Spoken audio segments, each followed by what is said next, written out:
Bonjour les amis, alors on reprend la deuxième partie de notre vidéo par rapport aux simulations de la Coupe du Monde 2026 qui se passe aux États-Unis. Donc on a fait nos petits groupes tranquillement. Là on a classé un peu les meilleurs troisièmes par rapport à ceux qu'on pense qui vont gagner, aussi qui vont gagner avec le plus gros score. Bon, on a essayé de faire le classement comme on a pu et on va voir ce que ça donne dans le tableau final. Alors c'est parti, donc on commence avec un Équateur-Écosse, Isma. Alors Équateur-Écosse. Première édition de 16e de finale d'ailleurs Oui. en Coupe du Monde. Ouais, ça va créer des matchs assez homogènes quand même. Ouais, au des début, matchs que après, pas vus avant. Ça finira à partir du quart, on va dire. C'est un match très équilibré. Ce genre de match, ça peut aller au tir au but. Hein. T'en penses quoi, mec? Ouais, l'Équateur a fait un très bon parcours en élimination de la Coupe du Monde. Ils ont des joueurs solides, Caicedo, Pacho, pas mal d'autres joueurs. Je pense qu'ils ont de l'expérience un peu plus que l'Écosse dans les tournois. Par rapport à ce qu'ils ont démontré, même dans les matchs amicaux, moi je les passe quand même en favori sur ce match-là. Ça sera quand même serré.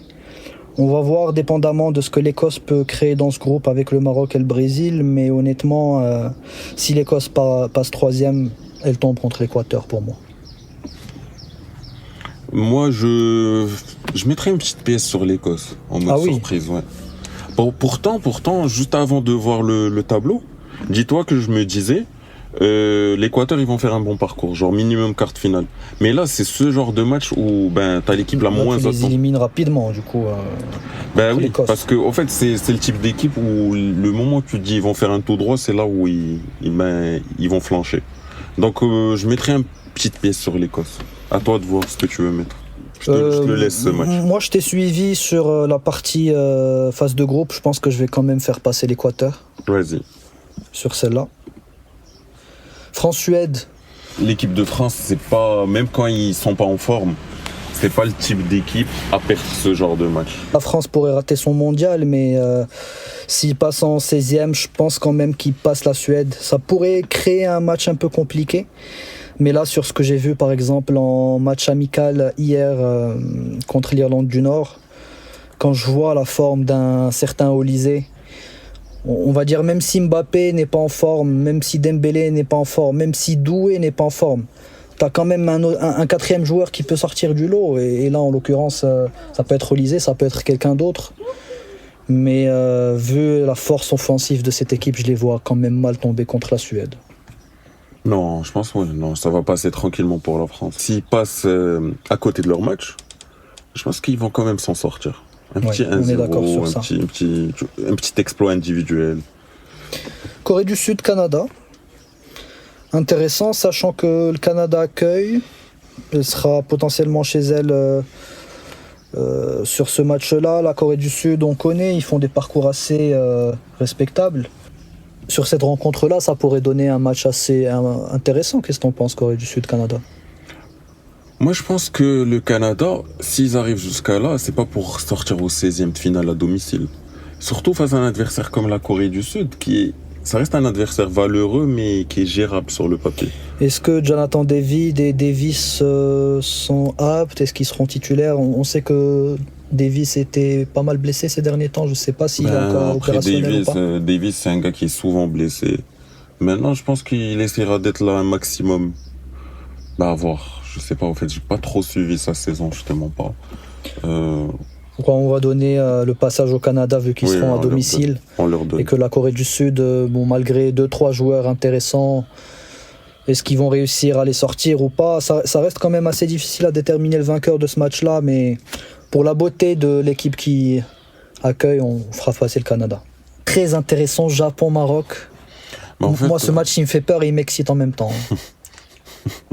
En fait, là, on a les deux équipes, les deux outsiders, entre guillemets, tu vois, les deux équipes pas favorites, mais les plus attendues. Qui font mal aux grands, d'habitude. Et les plus intéressantes. Ça veut dire que je pense que beaucoup de fans de foot vont surveiller le parcours de ces deux équipes. Je trouve que c'est dommage et en même temps, c'est intéressant qu'ils tombent... Qui tombent en 16e. Ouais, aussitôt. Et malheureusement, on va perdre une des deux. Moi, l'équipe japonaise, c'est une équipe que j'adore. Parce que c'est une équipe qui qui n'a pas froid aux Elle a yeux. du caractère. Ouais, elle n'a pas froid aux yeux. Elle va jusqu'au bout, peu importe l'adversaire qu'elle va jouer, elle va montrer son caractère, elle va montrer son style de jeu. Ce qui est intéressant sur ce match, Isma, c'est que l'équipe qui passe, elle aura potentiellement un match en 8e qui est plus facile que celui du 16e. Pour moi, l'équipe qui passe entre Japon et Maroc a, on va dire, un ticket vers l'écart. Vers l'écart assez facilement, quoi. En fait, le Canada, ce qui arrivait, jouer le Canada en 8e, là où le Canada devient dangereux, c'est qu'ils seront chez eux. C'est le seul truc. Est-ce qu'on est sûr que le Canada joue à domicile en 8e? Parce que peut-être que les rencontres sont planifiées d'avance. C'est vrai, surtout que d'après notre simulation, on les a fait passer en 2e du groupe. Donc c'est pas sûr. Après, les Canadiens seront là en masse, vu qu'ils sont pas loin de chez eux. Voilà. J'ai envie de dire, les Marocains sont aussi très présents aux États-Unis et au Canada. Si ça joue aux States, je pense que les Canadiens seront là. Avec la communauté qu'ils ont, avec la proximité, ils seront là. Bon, restons sur ce Japon-Maroc déjà. Tu vois passer face au Canada? Je vais dire par rapport à ce qui s'est passé la dernière Coupe du Monde. Je pense que le Maroc, même si c'est le type de match que le Maroc n'aime pas, je pense qu'ils vont quand même passer ce match. Ils vont trouver le moyen, peut-être au tir au but, vu qu'ils ont un gardien comme Bounou. Pour moi, Bounou, à part le gardien de l'Argentine, la Martinez, il n'y a pas meilleur que Bounou au tir au but. Donc, en fait, le Maroc, elle a plusieurs moyens de se sortir de ce match, contrairement au Japon, qui doit gagner le match sur les 90 minutes ou les 120 minutes. Donc, je pense que le Maroc va quand même s'en sortir. Moi, je suis d'avis avec toi. Je pense que ce Japon-là peut faire mal à n'importe quelle équipe. Mais contre le Maroc, je les vois un peu timides. Il y en a qui les mettront favoris, il y en a qui mettront le Maroc favori. Et le fait de mettre le Maroc et le Japon sur le même piédestal, je vois le Maroc passer. Plus d'armes offensives, plus de stabilité défensive aussi. Et surtout, à leur milieu, il est vraiment excellent, je trouve, sur le papier en tout cas, à voir ce que ça va donner sur les matchs en cours. Mais je vois ce Maroc passer devant le Japon. Je crois que ça va quand même être un match très serré. Très serré, ouais. Ça va se jouer à 1 ou 2 buts. Voilà, je vois bien un petit 2-1 pour le Maroc. Ah oui. Colombie-Croatie, intéressant comme match. Qu'est-ce que t'en penses? Moi, je pense que la Croatie, c'est une équipe vieillissante. Ils vont essayer de donner un maximum. On a vu le dernier Euro, là, ils ont même pas passé les poules, si je me trompe pas. La Colombie, c'est une équipe quand même qui est en montée de puissance.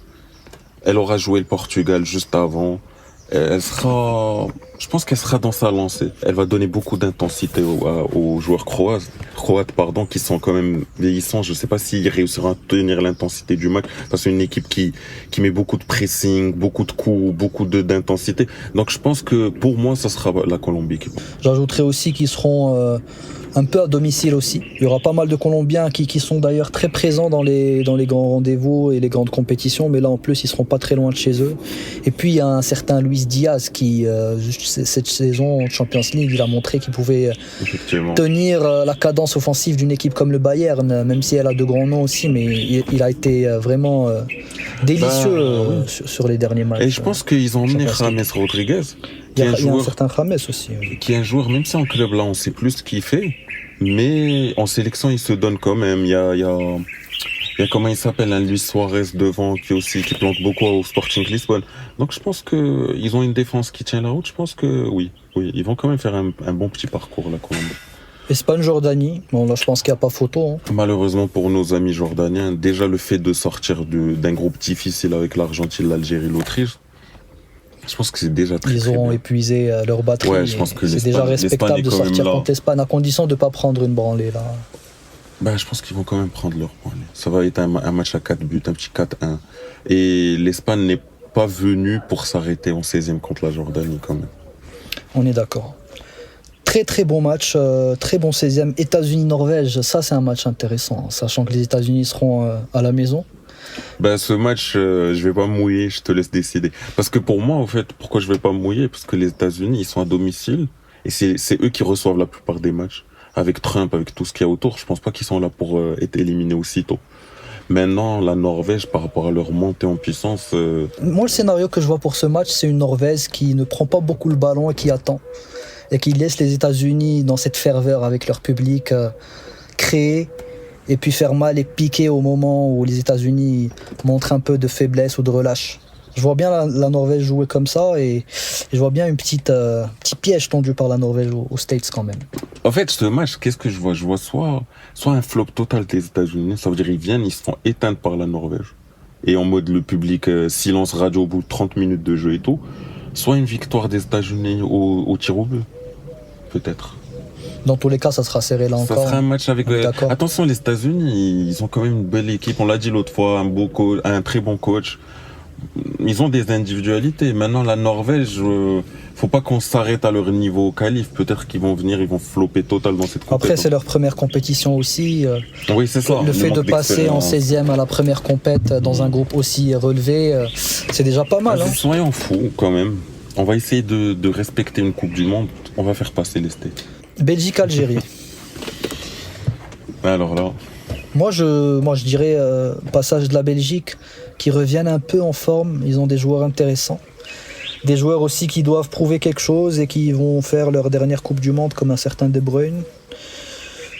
Sur les matchs amicaux, ils ont été assez intéressants et ils ont joué en plus la Tunisie, si je dis pas de bêtises, récemment. Oui. Donc à un niveau similaire, on va dire, ils auront mis une belle fesse à l'Algérie. Et, non. La Tunisie, c'est plus faible que l'Algérie, mais je veux dire par là que le niveau, que le style de jeu n'est peut-être pas très différent. Mais ça reste un match amical, mais quand même, la Belgique a donné une petite branlée à la Tunisie haut la main. Donc je les vois gagner un petit 2-0 contre l'Algérie. La Belgique, il y a vraiment un point d'interrogation dessus. Pour moi, la Belgique, c'est une équipe qui a eu sa génération dorée. Ils ont fait une demi-finale en 2018. Ils disent qu'ils méritaient de battre la France. Et je pense que c'était leur moment. S'ils n'ont rien fait avec cette génération, c'est pas aujourd'hui qu'ils font avec un De Bruyne vieillissant, un Lukaku vieillissant.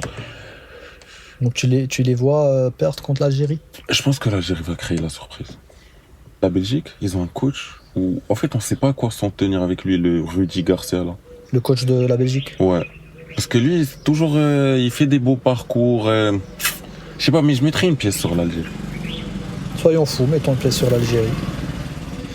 Ça donnera un match intéressant, États-Unis-Algérie. Brésil-Pays-Bas, là encore un match vraiment sympa. Moi, j'aurais mis les Pays-Bas.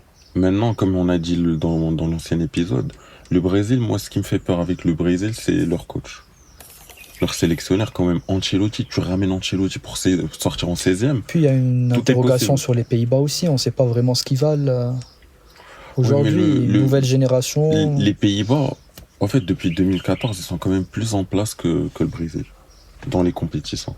Ça veut dire, à l'Euro, ils vont quand même un minimum loin des demi-finales. La Coupe du Monde, pareil. La dernière Coupe du Monde, ils sortent en quart de finale contre le futur vainqueur, l'Argentine, au tir au but. Ça veut dire que si l'Argentine n'a pas Martinez, peut-être que le Pays-Bas gagne le match. Le Brésil, quand même. Le Brésil a quelque chose à justifier aujourd'hui, vu les parcours pas très honorables qu'ils ont eu avant en Coupe du Monde. Là, ils auront leur public à côté d'eux. C'est très difficile. Ça va être un match difficile, mais avec le nouvel entraîneur Ancelotti, contre des joueurs qu'il connaît assez aux Pays-Bas, en Europe. C'est qui le coach des Pays-Bas, Koeman? Je crois que c'est Koeman. Je sais. Vas-y, je te laisse décider sur je mettrai, bon, ça sera un match difficile. Il y a beaucoup de matchs difficiles déjà d'entrer en 16e. Je mettrai le Brésil. Allez. Franchement, il y a des matchs sympas là à partir des 16e déjà. En fait, le Sénégal, ils sont très très forts, très chiants à jouer. C'est une équipe vraiment qui fait peur. Mais je pense par rapport à l'expérience des Allemands. Les Allemands, ils vont pas te perdre ce type de match. Et puis c'est un peu comme le Brésil, l'Allemagne, je trouve. Elle doit se rattraper un peu. Oui. Mais ça, tu vois, par exemple, ça c'est un match que le Brésil serait capable de perdre, mais pas l'Allemagne. L'Allemagne, c'est quand même la rigueur allemande, tu vois. L'Allemagne aura aussi joué la Côte d'Ivoire en phase de groupe avant de tomber contre ce Sénégal. Ouais, même si le Sénégal, c'est quand même un cran au-dessus de la Côte d'Ivoire, mais oui, on va dire que c'est un match qui va les préparer. C'est des styles assez similaires. Similaires, oui.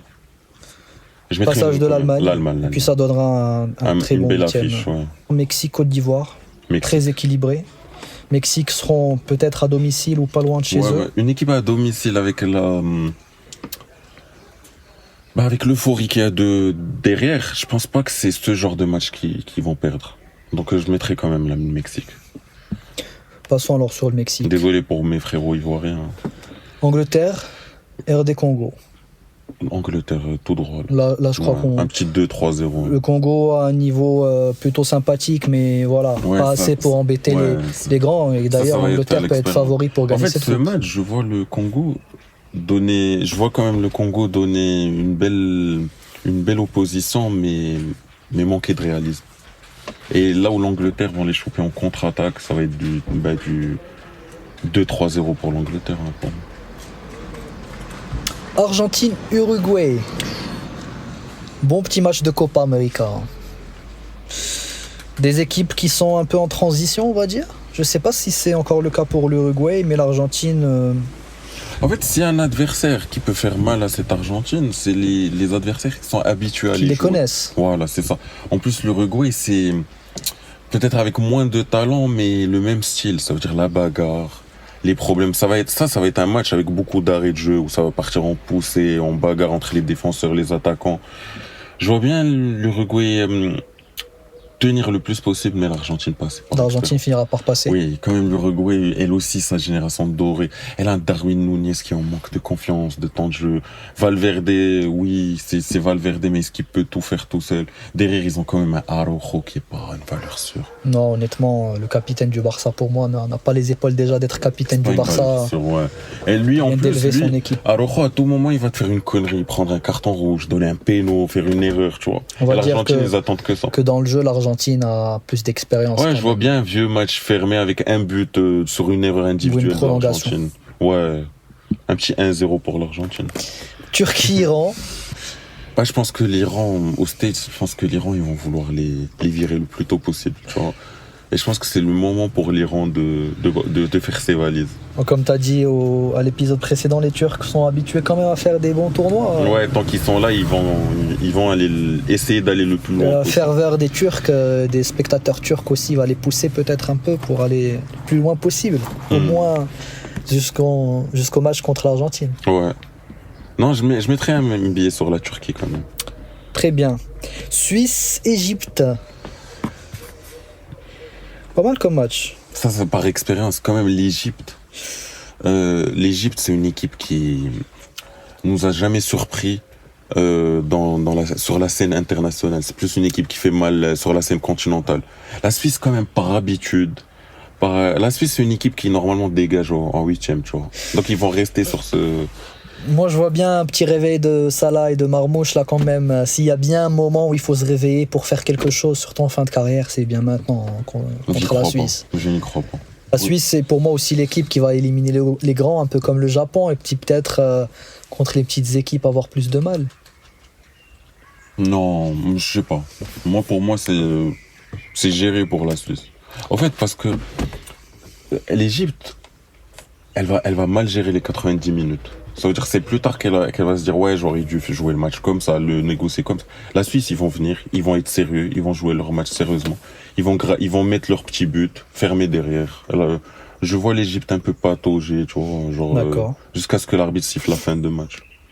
Très bien, donc faisons passer les Suisses sur ce coup-là. De toute façon, ça sera assez serré. Mais comme tu as l'air assez décidé, on va aller dans ton sens, Isma. Pour moi, peut-être ça sera serré sur le match, mais la Suisse ne sera pas trop inquiétée. Portugal-Ghana. Portugal, c'est pas ce genre de match qu'elle va te perdre. Encore. Et puis ils auront un match contre la RDC, donc là encore, un peu comme l'Allemagne, ils seront un peu entraînés sur ce style de surtout que la RDC qui est beaucoup mieux en place dernièrement que le Ghana. Le Ghana, que je te rappelle, mon cher Mehdi, n'a pas fait la dernière Coupe d'Afrique. Exactement. Ils déçoivent beaucoup sur le continent africain ces derniers temps. Équateur-France, moi je trouve que c'est un match quand même intéressant, vu la forme de l'Équateur. Ça ne sera pas un match facile pour les Français. Maintenant, si on doit suivre une certaine logique, je dirais que la France passe. Oui. Mais on ne serait pas quand même à l'abri de surprise, surtout que la France, comme on disait avant, s'il y a des problèmes au vestiaire, si offensivement Dembélé, Mbappé ne s'entendent pas très bien, bien sûr il y aura d'autres personnes qui peuvent faire la différence offensivement comme on a dit, mais pour moi je ne serais pas surpris si l'Équateur passe à ce tour-là, mais je mettrais quand même un petit billet sur la France. Comme j'ai dit tout à l'heure sur le Portugal, je pense pas que l'équipe de France, même s'ils passent à côté de leur compétition, c'est pas ce genre de match où ils vont se faire éliminer. Tu vois. D'accord. Ils ont quand même une bonne défense, une rigueur défensive. Ça veut dire que même si offensivement il y a une mésentente, défensivement, ils vont quand même faire le travail le temps qu'offensivement ça se réveille. Ou peut-être, tu sais, même le milieu de terrain, une frappe de loin de Rabiot, une frappe de loin de Tchouaméni, une entrée gagnante de Ryan Cherki, une entrée gagnante de Doué ou Barcola. Après, s'il y a bien un secteur qui m'inquiète, moi, en France, en équipe de France en ce moment, c'est le milieu. Oui. Bon, Kanté, il joue en Arabie Saoudite, Rabiot, il est, on va dire, quasiment en fin de carrière. Tu as vu, connaissant Deschamps, tu as vu l'équipe qu'il a fait rentrer sur le dernier match là contre l'Irlande du Nord. Généralement, ça va être ça son 11. Maintenant, Deschamps le connaît, il est capable de, en fonction de la compétition, en fonction de comment l'équipe va être, il est capable de changer son système de jeu. L'Équateur, pour moi, c'est quand même plus solide que l'Irlande du Nord. Oui, large. Non, mais je parle pas du niveau. Là, je te parle de l'équipe qui va faire jouer. Parce que tu as parlé de Kanté, je ne pense pas que Kanté sera titulaire. Je pense, en tout cas, en début de compétition, ça sera, comme on a dit l'autre jour, ça sera Rabiot. Tchouaméni devant eux, soit Dembélé, soit Michael Olise. Bon, dans tous les cas, la France sera favorite sur ce match. Et je pense qu'elle passera quand même ce match. Désolé pour les frérots équatoriens qui auront fait un... Toi, t'as que des frérots un peu partout quand même. C'est la famille, hein, tout le monde. On a croisé des gens dans notre parcours. Voilà, on a croisé de toutes les nationalités. C'est bien. Canada-Maroc. Canada-Maroc. D'autres frérots là, les Canadiens, quand même, qu'on apprécie. Désolé pour eux aussi. Ouais, on apprécie beaucoup. Je pense que ça sera le fin de parcours pour eux. Fin de parcours respectable quand même jusqu'en 8e de finale. Je pense que l'équipe marocaine qui aura beaucoup de sympathie, là, elle va perdre un peu de la sympathie parce qu'elle va éliminer une des équipes des co-organisatrices. Mais on a vu aussi Maroc-Canada à la dernière Coupe du Monde. C'était pas un match facile quand même pour les Marocains. Ouais, les Canadiens, ils ont fait mal aux Marocains en deuxième mi-temps. Mais pour moi, cette équipe canadienne était meilleure avant qu'aujourd'hui. Ouais, mais là, elle est à domicile. En fait, peut-être sur le papier, mais là, elle est encore plus habituée. Ça veut dire qu'elle gagne en puissance. Attention. Elle a joué une Copa América. Elle joue sa Gold Cup, là où généralement elle fait un bon parcours. Donc pour moi, ce sera un match quand même difficile. Mais l'expérience du Maroc et sa montée en puissance, elle aussi, là, pour confirmer son statut par rapport à sa dernière demi-finale. L'expérience qu'elle commence à avoir. Ouais, je pense qu'ils seront les méchants du film sur ce match. Et ils vont quand même éliminer une des co-organisatrices, comme j'ai dit. Colombie-Espagne. Non, là, l'Espagne. L'Espagne va passer, on va pas trop commenter ce match-là, mais je pense que l'Espagne, c'est un peu le rouleau compresseur de ce mondial. C'est une affiche, attention, c'est une affiche qu'on n'a pas trop vue, ce genre d'affiche. L'Espagne, comment ils joueraient? Je sais que l'Espagne, ils galèrent contre les Sud-Américains. Il n'y aura pas de match facile. Ouais, non. Mais nous, on va dire qu'il va passer. Au mondial, tout le monde se dépasse. Tous les joueurs se donnent à fond, mais si on suit une certaine logique, je pense que quand même l'Espagne va battre la Colombie.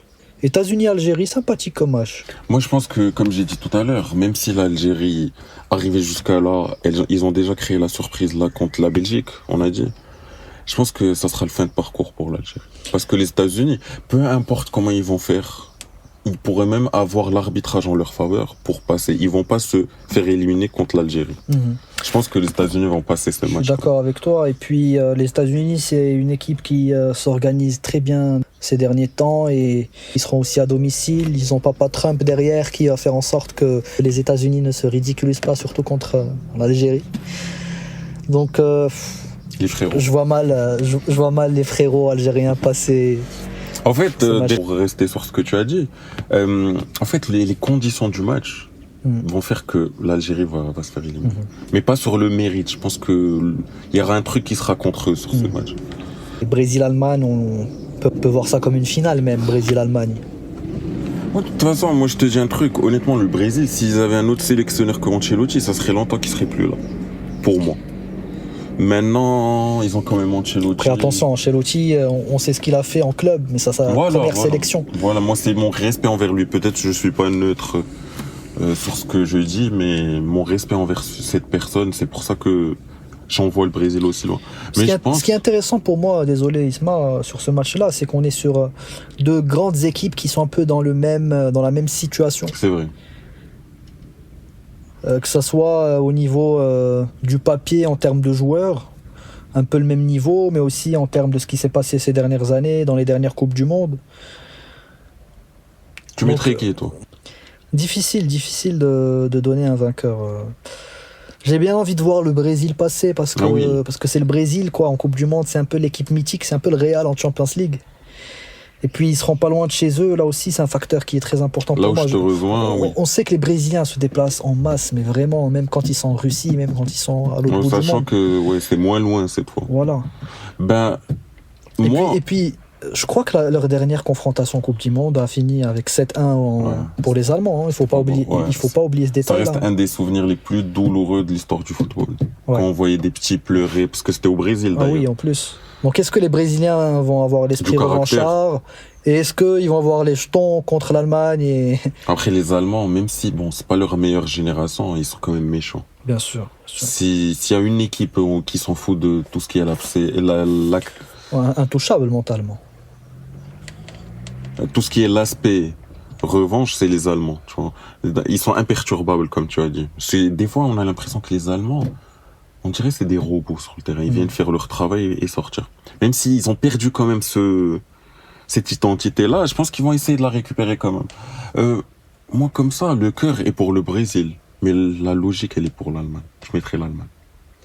D'accord. Bon, moi, j'allais dire le cœur pour le Brésil aussi. La logique restait partagée. J'aurais mis le Brésil, mais je vais te suivre sur ce coup-là. On va aller pour l'Allemagne. Mexique-Angleterre, match intéressant là encore. Mexicains chez eux, les Anglais qui étaient finalistes lors du dernier Euro. Qui ont quand même une équipe vraiment sympa sur le papier, assez organisée. Malheureusement pour les Mexicains, en fait, même si par rapport à leur public, je sais qu'ils vont créer un peu d'ambiance, tout ça, donner... Et c'est bien, on dit toujours que c'est bien pour une compétition que l'équipe organisatrice reste le plus loin possible, comme ça, l'ambiance ne perd la compétition ne perd pas de sa saveur. Mais je pense que l'expérience... En fait, quand tu vois les Anglais, depuis 2018... ce qu'ils font en compétition, ça veut dire qu'ils vont toujours le plus loin possible. Là, ce qui leur reste, c'est d'ailleurs pourquoi Southgate a sauté, c'est parce que il va loin et c'est lui qui a libéré les Anglais. Ça veut dire qu'ils arrivent à aller loin, mais il ne va pas jusqu'au bout. Ça veut dire qu'il revient pas avec le titre, il revient pas comme diraient nos amis français avec la coupe à la maison. Donc, je pense que quand même l'Angleterre, c'est pas tout ça. En plus, il ramène un coach expérimenté comme Tuchel. Voilà, moi j'ai envie de te dire, Tuchel, c'est un peu le Ancelotti de l'Angleterre. J'ai l'impression que les Anglais et l'entraîneur... Des choix forts, d'ailleurs. Voilà, les choix forts démontrent ça et j'ai l'impression justement qu'ils savent qu'il leur manque juste cette petite dernière poussée pour gagner le trophée. Parce que comme tu dis, ils arrivent maintenant à aller très loin en compétition, mais il manque ce petit ingrédient à la fin qui est gagnant de la coupe. Et... je pense qu'ils vont passer quand même contre le Mexique, qui est une bonne équipe, mais qui ne réussira pas à les éliminer. Là, je pense que ça va se régler au niveau. Le niveau quand même des Anglais est plus haut que les joueurs mexicains. Argentine-Turquie. Je vois bien la Turquie se battre jusqu'au bout, mais l'Argentine, elle est quand même là. C'est pas pour dégager maintenant, tu vois. Peut-être attention à ce match. On en reparlera si cette affiche existera d'ici là. Mais attention quand même à ce match. Mais je vois quand même l'Argentine. Tu sais, moi j'ai bien envie de mettre la Turquie comme un peu la surprise du mondial. Et c'est maintenant que je le dis parce que je voulais attendre un match référence pour eux. Et je les vois bien faire un match référence contre une Argentine qui, dernière gagnante de la Coupe du Monde, va finir son cycle là en 8e. Quel est le niveau? En fait, aujourd'hui... En fait, la différence entre un Messi et un Ronaldo, d'ailleurs on a Ronaldo sur le match d'après, c'est que Ronaldo quand même, on a encore assez de visibilité sur lui. Ça veut dire on sait à 41 ans comment jauger son niveau. On sait ce qu'il vaut, on sait comment l'utiliser. Maintenant un Messi qui allait s'enterrer en MLS, à des matchs qui se jouent à 3h, 4h du matin. Je sais pas toi Mehdi si t'as vu beaucoup de matchs de Messi, je pense pas. Je te mens pas, quelques-uns, surtout avec le décalage horaire. Et puis même Ronaldo, je l'ai plus trop suivi depuis qu'il est allé en Arabie Saoudite. En fait, t'as l'impression que Ronaldo, il y a quand même, sur les réseaux, tout ça, il y a quand même des trucs qui ressortent sur lui, ses buts, ses actions ratées, ses matchs ratés, ses compétitions ratées. Donc, tu sais que le match là où il devait pour gagner le championnat, ça a été plus suivi que et je l'ai vu d'ailleurs. Le titre d'Arsenal. Ouais. Ah bon? Oui. Ah ouais, quand même. Parce que c'était deux grandes équipes, je pense. C'était Non, contre Al Hilal. c'était le scénario. Parce que c'était à la dernière journée. Le match contre Al Hilal ou le match d'après? Non, le dernier. Ah d'accord, moi j'ai vu le match contre Al Hilal. Même l'autre, même contre Al Hilal. Par rapport à une MLS où à Luis Suarez, qui arrive même plus à courir, il plante des triplés, tu vois. Après, j'ai envie de dire, l'avantage aussi pour Messi de jouer en MLS, c'est qu'il connaît le climat. C'est pas faux. Climat des US. C'est pas faux. Surtout si c'est un match qui tombe à Miami ou là où il joue. Par contre, Messi, l'écart d'âge avec Ronaldo, en fait, et surtout que Messi, c'est un génie du football. J'ai l'impression que sur cette coupe, pourquoi il est revenu? Il est pas revenu. Il sait choisir ses moments. Ses moments, et surtout, moi, je pense que Messi, en l'ayant gagné, il aurait pu s'arrêter et ne pas revenir. Et je pense qu'il est revenu jouer pour sortir un dernier coup de génie. S'il gagne encore un mondial, il va démontrer à tout le monde qu'il est là, finalement, à la hauteur de Maradona dans le pays, pour les Argentins. Contrairement à 2022, là, il n'a pas cette pression de la gagner.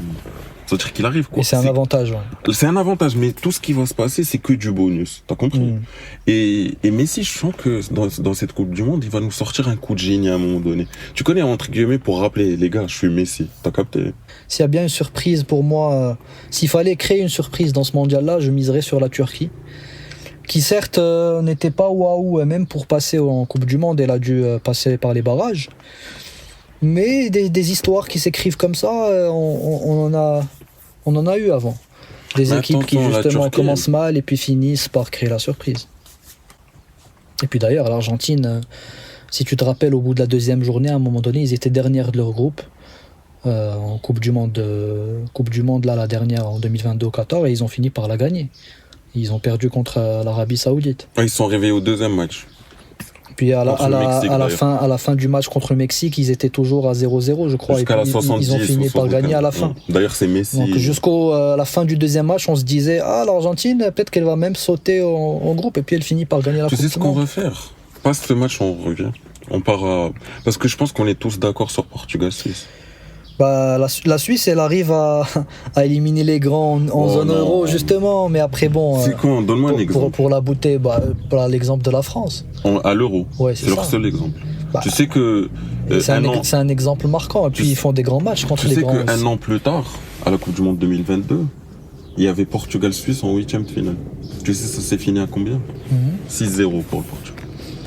Bon, après, j'ai envie d'y croire, moi aussi, au Portugal. Parce que moi je te dis la logique veut qu'on le Portugal, vu toute l'euphorie qu'il y a sur eux, il y a beaucoup de gens qui les mettent futurs vainqueurs et tout. S'ils sautent face à la Suisse, ils devraient fermer la fédération portugaise. Et puis, tu sais quoi, moi, j'allais te dire Turquie surprise contre l'Argentine. Mais là, quand je vois qu'on pourrait faire passer un Portugal et un Argentine, avoir Argentine-Portugal en quart, moi, j'ai envie de faire passer les deux. Non, mais tu sais ce qui est pas bon dans cette histoire, c'est que si on fait passer la Turquie, c'est-à-dire qu'elle crée déjà l'exploit contre l'Argentine. Et moi, ce match, ça m'étonnerait que la Suisse batte le Portugal, tu vois. Donc pour moi, le Portugal passe. En fait, la Turquie, si elle t'élimine l'Argentine, c'est pour faire un tout droit. Ça veut dire qu'elle va enlever même le Portugal, tu vois. C'est comme le Maroc en 2022. Moi, je verrais pas ça comme ça. Ils t'enlèvent l'Espagne, c'est pas pour aller sauter contre le Portugal. Et après, ils font, tu vois. En fait, vu le destin lié de l'Argentine et le Portugal... On va faire passer les deux. On fait passer les deux. Pour la beauté du football quand même. Et puis ça serait des résultats, on va dire, quand même assez logiques. Logique, voilà. Ah. Là, ça commence à être sérieux, Isma. Là, ça commence à être casse-tête. Oh, tu sais, on n'est pas obligé de commencer par le commencement. On commence par ce que tu veux. On peut commencer par Espagne-États-Unis. Là, c'est le match un peu le plus logique pour moi. Parce que, comme je t'ai dit, l'Espagne, ça reste un peu, pour moi, le rouleau compresseur de cette année. Avec les parcours qu'ils ont fait dernièrement, avec les noms qu'ils ont sur le terrain. Attention aux Coupes du Monde, tu vois. Oui, mais bon. S'il y a bien une équipe, moi, que je vois aller le plus loin possible, c'est l'Espagne. Même contre les États-Unis. Bon, les États-Unis, pour moi, le fait qu'ils arrivent en quart de finale, c'est déjà un énorme exploit. Mais est-ce que l'Espagne ne sont pas trop favoris? Parce qu'on a vu dans les compétitions, à chaque fois qu'une équipe, tout le monde la met trop favorite, elle passe à côté de sa compète. Bah, pour moi, l'Espagne, c'est un peu l'équipe qui est dans le même panier que l'Argentine était en 2022. Ouais, ça se tient. Ben, on met l'Espagne. Ouais, je vois l'Espagne quand même passer. Ouais. Ça serait quand même un parcours très respectable pour les States d'avoir atteint l'équart. Ouais. Chez eux, à la maison, tout le monde sera content, je pense. Le dernier co-organisateur qui saute. Ça veut dire qu'à partir de là, on n'a plus de co. À partir de là, il n'y a que les gros. Et je trouve que quand même, par rapport à nous, à ce qu'on nous on a prédit, je trouve que les trois ont quand même fait un bon parcours. Bien sûr, bien sûr. Allemagne-Angleterre, match très coriace. La vérité pour moi, on va même pas s'attarder dessus. Je mettrai l'Angleterre. Je pense que l'Angleterre passera aussi. Je pense que là, c'est là où l'Allemagne. Après, je vais dire d'ailleurs d'abord un truc. C'est là où l'Allemagne va montrer ses limites. Mais si on est un peu historien, l'Allemagne, dès qu'ils arrivent aussi loin, c'est pour faire minimum demi-finale. En fait, l'Allemagne, c'est soit ça saute plus tôt, ça veut dire que tu les vois plus, soit quand ils sont là, c'est pour faire minimum demi-finale. Maintenant, on peut pas se baser sur l'histoire vu l'effectif qu'ils ont et l'équipe qu'ils sont. Vu l'effectif qui tourne et qu'il y a pas mal de nouveaux noms, moi je dirais que, faute d'expérience, l'Angleterre arrivera à les battre. Là, c'est un match très équilibré quand même. Voilà, ça sera équilibré. Tu sais pourquoi l'Angleterre va les battre? Le coach de l'Angleterre, c'est un Allemand. Et je pense qu'il saura gérer cette équipe d'Allemand. C'est possible, il y a aussi ce facteur-là. Qui est plus expérimenté quand même qu'un Nagelsmann. Je pense que ça passe pour l'Angleterre. Puis quand tu vois les derniers résultats, même le classement FIFA, l'Angleterre aujourd'hui est classée quoi, 3e, 4e. C'est ce qui se fait de mieux aujourd'hui en termes de... Après midi, est-ce que le classement FIFA est très respecté? Non, mais juste à titre indicatif. Oui. L'Angleterre, ils ont fait des matchs très respectables, des compétitions très respectables. Puis ils ont un très bon entraîneur, ils ont très grands joueurs. L'image d'un Bellingham, à l'image d'un Declan Rice qui fait une saison incroyable. Même un Rashford, tu sais, Rashford qui a fait une très bonne saison avec le Barça aussi. Il revit, il y a quand même des joueurs, moi j'apprécie pas plus que ça, mais ça reste quand même des bons joueurs, des Saka. Bien sûr, bien sûr. Ouais, à voir. On fait passer Angleterre sur ce match-là. Là, j'ai bien envie de revenir sur France-Maroc. Écoute, Isma, moi je crois que la France va s'arrêter là. Déjà parce que mon cœur veut que ça soit le cas. Ouais, là tu parles avec le cœur, mais parce que pour moi je pense pas. Sauf que malheureusement laisse-moi finir. Oui, moi je vois le Maroc faire un tournoi de deux manières différentes, avec deux scénarios. Il y a le scénario où ils vont sauter dès les 16e, pour moi. Il y a même un scénario où ils feront une Coupe du Monde catastrophique, ils sauteront en groupe. Mais je vais pas aller jusque-là. Je veux dire, soit ils sautent en 16e, soit ils vont minimum en demi-finale pour moi, le Maroc. Le Maroc, il aura quelque chose à prouver contre la France parce que ça fera une petite revanche quand même. Contre des Français qui ont une très bonne équipe, mais je le répète, avec un milieu assez fébrile. Et j'aimerais bien croire que le Maroc fera tourner le ballon contre la France plus qu'ils l'ont fait en 2022. Parce que n'oublie pas, en 2022, le Maroc il jouait pas avec sa défense. Il y avait un Hakimi qui était à 70% de ses capacités. Ils ont aussi joué avec Amdallah, non, en attaque. Il était remplaçant. Ils ont joué qui en attaque Nesseri, il était là. Il avait commencé, ils ont joué avec Nesseri. L'attaque, il y avait les trois devant. Il y avait Ziyech, Bouffel et Nesseri. Ils ont perdu à cause de leur défense qui n'était pas expérimentée. Et quand tu vois premier but, c'est tout le monde qui va vers Mbappé, qui libère l'espace pour qu'un Théo Hernandez vienne et se retrouve tout seul face au gardien. Tu te retrouves quand même, il faut rétablir le contexte. Tu te retrouves avec des gars, avec leur petite carrière, avec tout le respect que j'ai pour eux, qui se retrouvent par manque de choix à jouer à être titulaire en demi-finale de Coupe du Monde contre l'ancien vainqueur. Des Léamiques, des Dari, tu vois. Et malgré ça, ils ont fait un match très respectable. Ils ont raté un poteau. Ils ont manqué d'expérience. La gestion du match, ils ont manqué un poteau, ils ont manqué d'expérience et ils ont fait tourner le ballon. Il y a eu des phases dans ce match-là où le Maroc était supérieur. Et là, je me dis qu'avec une équipe peut-être pas meilleure que celle de 2022, mais plus équilibrée, notamment au milieu, contre une France où son milieu est un peu fébrile, oui, la majorité des gens vont donner la France favorite, mais si je mets un peu de mon cœur dans ce match-là, pourquoi pas le Maroc battre la France? Moi, j'aimerais bien, ça serait un rêve, tu vois, pour nous. Mais pour le cœur, je rêverais que le Maroc élimine la France, mais ça m'étonnerait. Je pense qu'on va être dans... En fait, c'est un problème qui nous rattrape tout le temps, nous, les Marocains. C'est que je pense que on aura un peu le même problème. On a beaucoup de fébrilité en termes de physique. Et je pense qu'on aura beaucoup d'absents encore une fois. Et là où la France, avec son vivier, même si elle a un absent, son remplaçant, son niveau c'est pas comme nous. Un remplaçant d'un Saliba, c'est un Upamecano, c'est un Konaté, c'est un Maxence Lacroix. Je pense qu'il y aura Upamecano et Saliba en charnière centrale comme titulaire. Je pense que ça sera celle-là. Et peu importe comment tu veux. Un Koundé blessé, t'as un Malo Gusto. Tu vois, un Théo Hernandez blessé, il y a son frère qui attend, tu vois. Et nous, on n'a pas ça. Et je pense que c'est ce qui va nous faire défaut. Mais j'aimerais bien qu'on ait... Parce que nous, le Maroc, ils ont tendance à prendre leur revanche sur la Coupe du Monde qui suit. Ça serait bien de refaire ça comme on a fait avec le Portugal et l'Espagne en 2022, parce que c'était eux qui nous avaient éliminés en 2018. Ça serait bien de rendre la monnaie de la pièce à la France. Mais je sais pas. Faut quand même rester réaliste. Ça me ferait beaucoup mal au cœur. Est-ce qu'on reste réaliste sur ce match-là? T'imagines 2 fois de suite, tu fais un putain de parcours et tu te fais dégager par la France 2 fois de suite. Mais que ça devient pas ta bête noire, ça devient ton cauchemar, tu vois. Mais faut rester réaliste. Bon, quand tu vois l'attaque de la France, c'est quand même une attaque de feu. Ouais. Est-ce qu'on tiendra sur tout le match avec la fatigue de la compétition? Parce qu'on aura quand même, si on suit le parcours que nous on a mis en place, déjà un match très intense contre le Japon. Ensuite, tu enchaînes contre les États-Unis qui vont rien te lâcher, pas une miette. Tu vois? C'est que en fait, ces 2 matchs, tu vas pas les passer facilement. Pas les États-Unis. Non, pour le Maroc, c'était le States. Non, pardon, c'était le Canada, t'as raison. Voilà. C'était le Canada. Je pense qu'ils vont pas lâcher. Et du coup, je pense que la France, quand même, par fraîcheur, comme la Coupe du Monde. Un choix, un contre-cœur, mais il y a aussi un peu de logique quand même que la France passe sur ce match-là.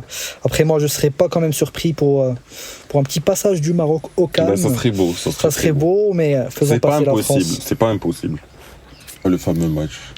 Argentine-Portugal. Je pense que tous les fans du foot, c'est le match qu'on attend La cerise sur le gâteau pour les carrières de Cristiano et Messi. Dommage que ça soit pas en finale. Surtout pour même moi, en demi. Pour moi, c'est dommage qu'ils ne soient pas croisés à leur prime. Parce que là, comme dit, je pense que les deux, ils vont quand même compter un minimum sur leur coéquipier. Parce qu'ils n'ont plus ce niveau qu'ils avaient à leur prime de porter l'équipe tout seul. On peut quand même s'attendre à des petits coups de génie de part et d'autre. Mais les deux, je pense qu'ils ont besoin de bons ballons pour briller, tu vois. Contrairement à avant, il pouvait créer un exploit, dribbler 2-3 gars. Ronaldo de balancer une frappe de 30 mètres. Messi dribbler 2-3 gars, lâcher son enroulé classique, tu vois. Donc, écoute, moi sur le papier, je vois des joueurs côté Portugal qui sont effrayants. Si je prends que les joueurs du PSG qui sont en ultra forme en ce moment. Mehdi, je pense que cette équipe argentine, toi, tu la respectes pas assez. Ils ont une rigueur tactique, une habitude à gagner ces matchs. Moi, au fait, ce que je pense, c'est que je vois bien ce match être le match référence de la sélection portugaise. C'est lui qui va souder les joueurs portugais. En fait, ils vont tellement se battre pour l'enjeu, pour Ronaldo, pour tout ce qui va avec, que c'est le match qui va remettre, je suis d'accord avec donner toi. Un statut au Portugal, c'est exactement ça. Et c'est pas que je respecte pas cette Argentine-là, c'est... Pour moi, l'Argentine n'aura pas cette grinta que le Portugal aura, parce qu'ils sont les derniers vainqueurs de la Coupe du Monde. Mais pour moi, le Portugal, c'est son année. Les joueurs qu'ils ont, ils sont au top de leur forme. Je pense à un Nuno Mendes aux 2 milieux là, du PSG. Je pense aussi à un Bruno Fernandes qui a fait une saison record de passes D ultra excellente cette année à Manchester, et qui, sans lui, Manchester ne sera même pas dans la première moitié du tableau de Premier League. Effectivement. Pour moi, ils ont une excellente équipe, et puis surtout aussi un Ronaldo qui, cette année ou jamais. L'Argentine a gagné la Coupe du Monde la dernière fois. Côté Grinta, ça sera pas la même que le Portugal. Côté joueur sur le papier, c'est pas pour moi la même que le Portugal. Pour moi, le Portugal, cette année, c'est vraiment leur année. Et la dernière Coupe du Monde, ils sont sortis en pleurs là contre le Maroc. Ils se sont sentis comme piégés. Ça leur est resté à travers la gorge. Là où je te rejoins par rapport à ce que tu as dit au début. En fait, les deux auront le même niveau de grinta, mais ça va jouer... oui, pour toi, c'est le même niveau de grinta. Oui, pour moi, c'était le Portugal qui les Argentins, c'est quand même des chiens entre guillemets, les gars, pas dans le mauvais sens du terme. Mais et je pense que ça va jouer au niveau. Et je pense que le niveau des joueurs portugais est meilleur que celui des joueurs argentins, qui sont un peu plus vieillissants, etc. Donc, on va dire, comme j'ai dit tout à l'heure, ça va être le match référence pour le Portugal. Enfin, nos amis portugais peut-être. Demi-finale de l'Euro, mais une demi-finale qui est assez logique quand même. Comme la plupart des dernières Coupes du Monde. Là, il y aura juste le Maroc qui sera plus là. Le Maroc et peut-être le Brésil, mais c'est des demi-finales qui sont assez logiques, ultra costauds, où tout peut arriver. Moi, je prendrais n'importe laquelle de ces 4 équipes pour la gagnante de la Coupe du Monde sans problème. Les 4, c'est 4 favoris. C'est peut-être même Peut-être on a été trop logique, mais par rapport au nouveau tableau, ça peut être créé, tu vois. Donc ça, c'est peut-être les 4 gros favoris de la Coupe du Monde, avec l'Argentine qui a sauté face à un favori, tu vois. Donc écoute, on va commencer par France-Espagne. En fait, je pense que, comme on a dit tout à l'heure, moi je pense que la France, elle a trop de stars. Et trop de stars tue les stars. Maintenant, je vais me répéter, par rapport au nouveau format, il leur a donné des facilités sur le tableau. Et je pense que face à une Espagne beaucoup plus préparée, beaucoup plus en place tactiquement, je pense que là, ça va être la limite de la France. La France, je vais te dire un prono que j'ai. La France, je pense qu'ils vont aller gagner la Coupe du Monde 2030 sous Zidane. Et cette année, ça va être ça leur limite, une demi-finale. Parce que Zidane, c'est quelqu'un qui fera quand même des meilleurs choix, qui gérera mieux les stars, qui saura les faire jouer ensemble, contrairement à Deschamps. Même Deschamps sait le faire, mais Deschamps, il a tendance à mettre des stars au-dessus d'autres. Ça veut dire, on voit qu'un Deschamps, il préfère un Mbappé à un Dembélé, donc Dembélé sera plus limité sur son jeu, tu vois. Donc je pense que ça va faire mal à la France en demi-finale face à une équipe qui est quand même là, comme l'Espagne. Donc je mettrai quand même une pièce sur l'Espagne. Remake de l'Euro 2024. Moi je me base sur ce remake là aussi. L'Espagne pour moi c'est une équipe qui est très soudée. Là où la France aura peut-être un peu de mal niveau soudage entre les coéquipiers. Moi je vois une Espagne assez équilibrée avec un Yamal qui est aux anges. Yamal dans cette nouvelle génération c'est un des derniers magiciens du football. C'était le tueur aussi contre la France en demi-finale de l'Euro. Je vois bien un petit scénario similaire quand même, mais je vois l'Espagne comme même favori de ce match-là qui sera super difficile et là encore difficile à prédire. Mais je vois une Espagne passer. Ma logique footballistique dirait le Portugal. Pour moi, on devrait même pas s'attarder dessus. On va s'attarder un peu. Je vais te dire pourquoi quand même. Parce que pour moi, le Portugal, s'ils arrivent à passer les matchs pièges comme la Suisse, le Ghana, tout ça. Et ils auront leur match référence en éliminant, avec tout ce qu'il y a derrière, Ronaldo contre Messi, tout ce qu'il y a derrière, en éliminant l'ancien vainqueur. Je pense que c'est pas pour sauter contre l'Angleterre. D'ailleurs, l'Angleterre qui est un adversaire qui réussit souvent au Portugal. Donc moi, je pense pas que Portugal vont éliminer l'Argentine pour sauter contre l'Angleterre. L'Angleterre, malheureusement, encore une fois, proche d'aller au bout, mais ils vont sauter. Ça, c'est l'Angleterre qu'on connaît, tu vois. Donc je mettrai quand même Portugal passe. Finaliste. Enfin le Portugal finaliste. Écoute, pour moi je saurais pas trop comment analyser ce match-là. On a 2 équipes solides d'un côté comme de l'autre, assez équilibrées sur tous les compartiments de jeu. Mais comme je t'ai dit, il y aura cette grinta côté Portugal et c'est ce qui pourra faire la différence. Bien sûr, même les Anglais l'auront, mais pour une dernière de Cristiano... je le vois bien se dépasser et mettre tous les joueurs autour de lui un peu en transe, si tu vois ce que je veux dire. En fait, sur ce match, je vois l'Angleterre comme un PNJ. Ça veut dire que ils sont là, c'est le passage du... Mais avec tout le respect, on sait que c'est une sélection, comme on a dit, parmi les favoris. Elle pourrait même nous contredire et finir en vainqueur, tu vois. Mais je vois quand même, c'est juste le passage du Portugal en finale. Le Portugal, ils vont plus loin à l'Euro qu'en Coupe du Monde. Parce qu'en Coupe du Monde, généralement, le Portugal, ça dépasse pas les 8e ou les quarts, tu vois. Donc là, s'ils arrivent en demi, c'est pas pour sauter en demi contre l'Angleterre, tu vois. Après, tout reste possible. Non, tout reste possible, bien sûr. C'est un match sur le papier qui est très, très équilibré. Mais je pense que le Portugal, ils vont à la hauteur de leur statut... En fait, le Portugal, il y a beaucoup de gens qui les donnent favoris, comme j'ai dit tout à l'heure. Mais s'ils flopent, c'est pas pour flopper en demi. Ils vont flopper plus tôt, tu vois. Pour moi, ce serait pas vraiment un flop contre l'Angleterre. Ou non, voilà. En fait, s'ils arrivent en demi, c'est pour aller minimum en finale ou au bout, tu vois. On va mettre Portugal en finale parce que... Est-ce que t'es d'accord Il y a un petit peu du cœur et je suis totalement d'accord avec toi. Il y a cette grinta, ils vont pas se laisser faire. Ils ont battu l'Argentine, les vainqueurs de la dernière Coupe du Monde.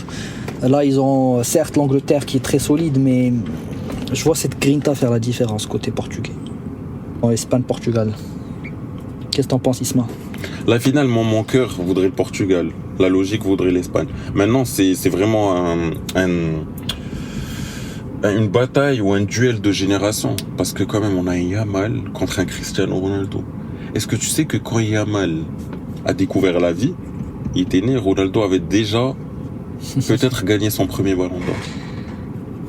Ouais, non, il l'avait pas, c'était en 2007. Il traîne avec son fils, il a quasi l'âge de son D'ailleurs, fils. D'ailleurs, ils se ressemblent un peu. Et je trouve que Ronaldo n'avait pas encore gagné son ballon d'or, mais était déjà au top de sa forme. Est-ce que c'est pas justement cette insouciance qu'on retrouve chez Yamal qui va mieux gérer la finale qu'un Cristiano Qu'un Cristiano qui sait que c'est son dernier... Voilà, c'est sa dernière finale et... En fait, c'est après, même si c'est Cristiano qui doit être habitué au final. Là, on a été peut-être un peu trop logique. Je sais pas si ça sera cette finale, ça sera une très belle finale. Mais ça m'étonnerait que ça soit celle-là. En tout cas, c'est le remake de la finale de la Ligue des Nations. Oui. Maintenant, le Portugal en Portugal. Maintenant, oui. Mais je sais que l'Espagne et le coach de l'Espagne, De La Fuente, ne la gérera pas de la même manière. Parce que De La Fuente contre le Portugal à la Ligue des Nations, il a quand même tenté beaucoup de choses. Là, il sera quand même plus réaliste sur sa compo. La logique voudrait l'Espagne, le cœur voudrait le Portugal. Est-ce que tu crois que l'Espagne, comme on les connaissait depuis pas mal de temps, vont jouer une sorte de... pas de tiki-taka, mais d'essayer d'avoir la possession contre un Portugal? Comment tu vois ce match en termes de stratégie? En fait, si tu as vu généralement les finales, c'est pas l'équipe qui a le ballon qui le gagne. C'est l'équipe la plus réaliste. La fameuse phrase « une finale ne se joue pas, se gagne ». Sur ce match, ça va être l'équipe qui va être la plus réaliste qui va gagner. Maintenant, est-ce qu'un Portugal qui découvre la finale, ou une Espagne qui est quand même plus habituée, parce que là, l'Espagne, sur toutes les compétitions qu'elle a jouées depuis 2024, c'est minimum finale. Donc, moi, je sais pas. Honnêtement, je suis indécis sur cette finale. Si tu veux qu'on soit logique et qu'on laisse le cœur de côté, on mettra l'Espagne. Si pour la beauté, voir un Ronaldo soulever sa dernière Coupe du Monde, côté logique, je restais partagé parce que, comme je t'ai dit, le Portugal a une équipe incroyable, a le meilleur milieu de cette Coupe du Monde. Pour moi, le milieu, c'est un peu ce qui fait battre le cœur d'une équipe. Difficile pour moi de voir logiquement l'Espagne gagner. Certes, elle a des joueurs stars, elle a des joueurs qui sont jeunes et insouciants et qui peuvent faire des différences à tout moment. Mais on a aussi ça du côté portugais, certes un peu moins de manière flashy, mais même le Portugal, on a des joueurs qui à tout moment peuvent sortir une passe miracle de Vitinha, un tir de loin de Cristiano, une tête de Cristiano, une montée super puissante de Nuno. Il y a beaucoup de possibilités d'un côté comme de l'autre. Au-delà du football, pour la beauté, ce serait le Portugal. Ouais, c'est plus beau de voir un Ronaldo en pleurs soulever sa dernière Coupe du Monde. Ça va rester un moment mémorable dans l'histoire des Coupes du Monde. C'est qui le capitaine de l'Espagne? Je sais pas. Un Rodri ou... Peut-être Rodri. Un Rodri soulever la Coupe du Monde. Tu vois, Rodri qui soulève la Coupe du Monde, c'est comme un Lloris qui soulève la Coupe du Monde, tu vois. Alors qu'un Messi, un Ronaldo qui soulève la Coupe du Monde. C'est mythique. Un Casillas, tu vois, ça c'est beau. Je crois, mon cher Isma, qu'on va s'arrêter là et qu'on va mettre le Portugal en suivant notre cœur. Ou on met personne. Parce que ça reste indécis, mais bon, on doit mettre quand même un vainqueur. Moi, si je devais choisir, j'aurais mis Portugal. Moi, j'aurais mis l'Espagne. On va jouer ça à la plouf. À pile ou face? À pile ou face. Tu prends face ou pile? Ça, c'est Espagne. Donc pile. Face, c'est Portugal. Espagne. Pile, Espagne qui gagne. Bon, c'est peut-être un signe. C'est peut-être aussi ce que la logique veut qu'on fasse pour Isma, en tout cas. Non, on va mettre Espagne gagnante et puis ça serait aussi la logique, comme on a dit depuis le début. Moi, mon rêve, ça serait le Portugal. Mon rêve aussi. Ouais, mais de toute façon, là, on essaie d'être neutre. On essaie d'être neutre et puis il n'arrive pas toujours ce qu'on souhaite qu'il arrive. Bah oui. Dans la vie, mais bon, Espagne Coupe du Monde, Yamal sa première Coupe du Monde et peut-être potentiellement le Ballon d'Or aussi, juste après. C'est pas mal, hein. Oui, c'est quand même assez beau. Exactement. Bon voilà, merci les amis de nous avoir suivis sur ce deuxième épisode. Merci beaucoup les amis. On se revoit sur une prochaine vidéo. Mehdi. Très bientôt, avec plaisir Isma. Merci à toi aussi. À bientôt, ciao ciao. Et on se revoit très bientôt. Ciao ciao.